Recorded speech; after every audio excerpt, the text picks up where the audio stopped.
Welcome to the All About Me app in Swift Playgrounds. This activity allows us as programmers to begin looking at app development. I'd like to go over a few key pieces about this activity before we get started. In the top left of your screen, we're going to be looking at the chapter book a lot, allowing us to bounce back and forth between different pages of the app and add different assets if we need to. We'll cover this later on. Let's go ahead and open up that chapter book. So just like all the puzzle levels that we've been completing in Swift Playgrounds together, this About Me app also has a chapter book. It just looks a little bit different. Most of the time in this chapter book, we're just going to be bouncing between these different views of the app. There will be portions of this where we add assets, mainly images, that we'd like to add to our app. Most of the time, this chapter book viewpoint is going to be closed, and you're going to see your code. The second most important thing on this page is the app preview. This icon in the top right corner is going to allow us to see what our app looks like as we're building it. So I'm going to go ahead and select this. So currently you can see what my app looks like. It's blank, it's boring. We'll add lots of details to it later. This is the main view that I'm going to be using while I'm working in this app. I have my coding over here on the left. I have my app preview on the right. First thing I want to do is head up to the chapter book, and I'm going to select Home View. And for this lesson, we are going to be working in Home View the entire time. Now that I'm in Home View, I'm going to go ahead and close my chapter book and open up my app preview so I can see what it looks like. One thing before we get going any farther is to take a look at this navigation up at the top. It'll keep track of where we've been in the About Me app, and I can bounce back and forth between different pages as they become available. So I could go back to Content View and then select Home View to go back to Home View. I'm going to stay on Home View for the rest of this lesson. On this page, you're going to see a lot of different pieces of code. Some of the code you probably can read. Some of the code you might have some questions on. I myself am still learning how to read all of this, and I don't understand everything fully. But I do understand bits and pieces which will allow me to edit and build the app. For this activity, we are just going to be working in the VStack. VStack stands for vertical stack. So vertical, talking about something up and down. So when I select my curly bracket for the VStack, I can see everything that is included in this vertically stacked element for my app. So if you take a look, the top stack is some text that says all about. Well, over in my app preview, the very first thing in my vertical stack is text that says all about. The middle stack is an image, and it's an image for placeholder. That's what this image is that you're looking at. We'll change this image later. The last thing in my VStack is some more text that says your name. Well, you can see the bottom portion of my app is your name. So these three elements are vertically stacked on this page, and I can edit and change these elements by working in the VStack. Let's go ahead and take a look at the top stack, which is text that says all about. If I tap inside of here, I can delete this and edit it. So right now you can see that I have about highlighted. I'm going to go ahead and delete it, and it immediately changed what my app is going to look like. So I'm going to go ahead and keep deleting. So I'm going to delete all. You can see I now have no text in my app preview. And I'm going to go ahead and put my name in here because this app is all about me. I'm going to go ahead and just put my first name. You can see it immediately appeared on the app. I can even put emojis in here as long as it is in between the parentheses and the quotation marks. So you can see my text is now reflecting what I put in my code. I have Wade with a peace sign. I have Wade with a peace sign. Now, underneath this text, we can add details. So I want the text Wade to be a large title. So you can see that this is a little bit larger than my text down here. I also have font weight bold. You can see my text is bold. This text is not. And then we have some padding. I'll describe what padding is in just a little bit. So before we go any farther, let's add some more details to my first name. I'm going to tap right behind font weight bold, and I'm going to select return to give myself a space. So you can now see I have a space where I can work and add more details. I'm going to tap here, and I'm going to start with a period. This is part of that weird coding language. We're used to periods ending our text. This is beginning our text. So I'm going to go ahead and start typing, and as you start typing, you're going to notice that things are going to pop up. You almost have an AI assistant in this program, and as you're typing, it can guess what you're looking for or offer you good suggestions. So all I typed was UN, and I get underline popping up, and I'm going to go ahead and select this blue insert arrow. And you can now see my name is underlined.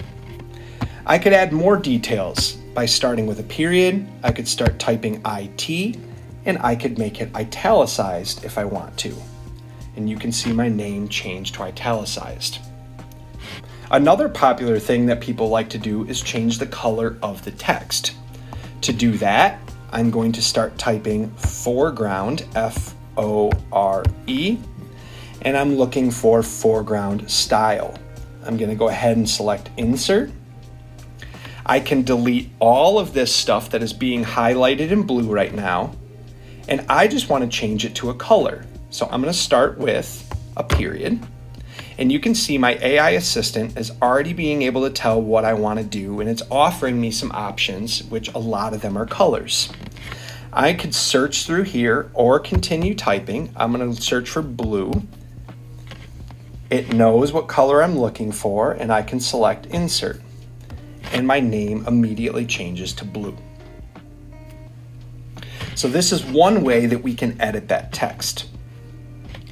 Now let's take a look at the padding. So what padding is it's almost like an invisible force field around my name, and it's not going to let any other text or photos kind of cram up in the way and touch where my text is. It's giving me good spacing.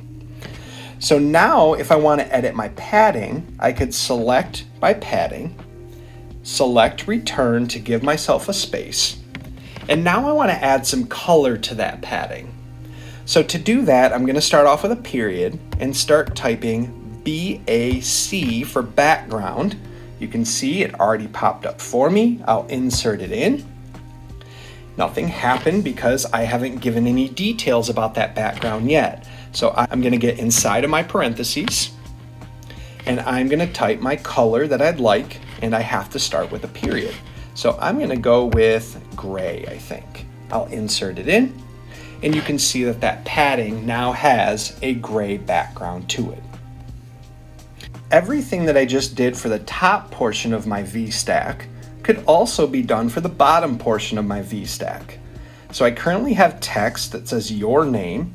I'm going to edit that, and I'm going to go ahead and put my last name. Currently, the only details about this text are just to give it the font, and it's a title, so it's making it a little larger. So I could always add more details about it. I could do .bold to make it bold. Let's check it out, make sure it happened. It did make it bold, fantastic. If I wanted to change the color of my text, I would go with foreground, foreground style, go ahead and insert it in. I'm gonna delete all that blue stuff and add what color I'd like. I'm gonna start with a period, and I'm going to go blue again, just to keep everything looking consistent. So you can see my last name has already changed to blue. I'm going to add some padding. That way nothing can cram into that space. My name will have its space down there. And the real reason I added padding is so I could add a cool background color to it. So I'm going to go .background. I'm going to come inside of my parentheses. And I'm gonna go with a color, and I'm gonna go with gray again, just to keep it consistent. So you can see that I've added some details to the bottom stack as well. Now that we've taken the time to edit both text features in our VStack, let's go ahead and replace the image that we currently have with an image of ourselves. So you can see that our current image is pulling in placeholder. If I go up to my chapter book, I can view the current assets that the program has. And if I scroll down and select placeholder, you see the image that's currently on our app home screen. What I'm going to want to do is import a new photo into my assets so I can put it on my app. I've already used the camera on my iPad to take a photo of myself, and now I want to put that in the assets. To do that, I'm going to come up top, and I can locate where I can add assets into this. You can see when I select this, I have multiple options. I'm looking for photo, and it will pull up the photos that I have on my device. So I'm going to go ahead and select the photo. After I've uploaded my photo, I can scroll down into the assets and locate this under image asset. If I select this, I should see the photo that I took of myself. The program is going to automatically name this image asset. I'd like to name it something a little bit easier because I need to type all of this into my code. So I'm going to hold down just for a second, select rename, and I'm going to go with something very easy like me. So now I can insert the photo me into my code. So I'm going to leave this.